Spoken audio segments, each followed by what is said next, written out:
Welcome to Sky Women.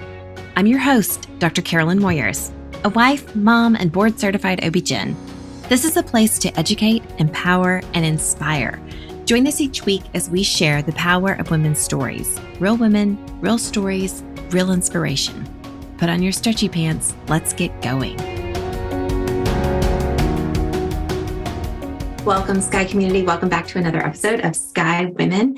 Today we have with us Dr. Rinku Mehra. She's a board-certified pediatric endocrinologist who offers medical care to children ages 10 to 21. She's practiced for the last 15 years in the DC metro area, both at Children's National Medical Center and at Pediatric Specialists of Virginia, where she was the medical director of pediatric oncology. And so she specializes in treating menstrual and hormonal conditions in girls and young women. And so we're very excited to have you with us today, Dr. Mehra. Welcome. Thank you. Yeah, and I practice pediatric endocrinology, not oncology, just to clarify that. Did I not say endocrinology? Yeah, I said oncology. Oh, my apologies. Yeah, it's okay. Pediatric endocrinology. Yeah, so I might re-record that. So welcome. Thank you for joining us today. Thank you. Yeah, so there are so many different endocrine issues that affect the menstrual cycle, and I think this is really important for individuals to know.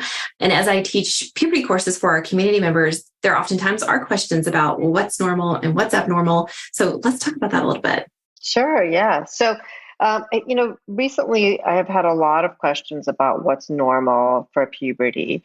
And, we'll specifically talk about girls because boys is going to be, for another day, another topic. But for girls, the average age of starting puberty is 10. So, and then the menstrual period average age is 12. And so over the last 50 years, we really haven't changed the average time that girls get their menstrual period, which is 12, plus or minus a year. But girls are starting to have breast development a little bit earlier.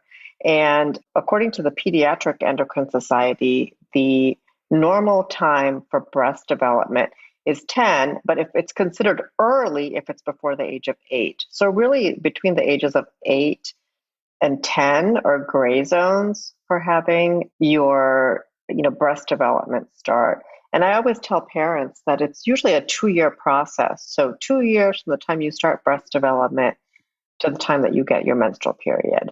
And the most rapid growth in terms of height for girls is also right after they start breast development. So usually if they start breast development at 10, they have rapid growth between 10 and 12. And usually most of their growth, like 95% of their growth, is done by the time they're 12. And then they have a little bit more growth till they're 14, and then the growth plates close.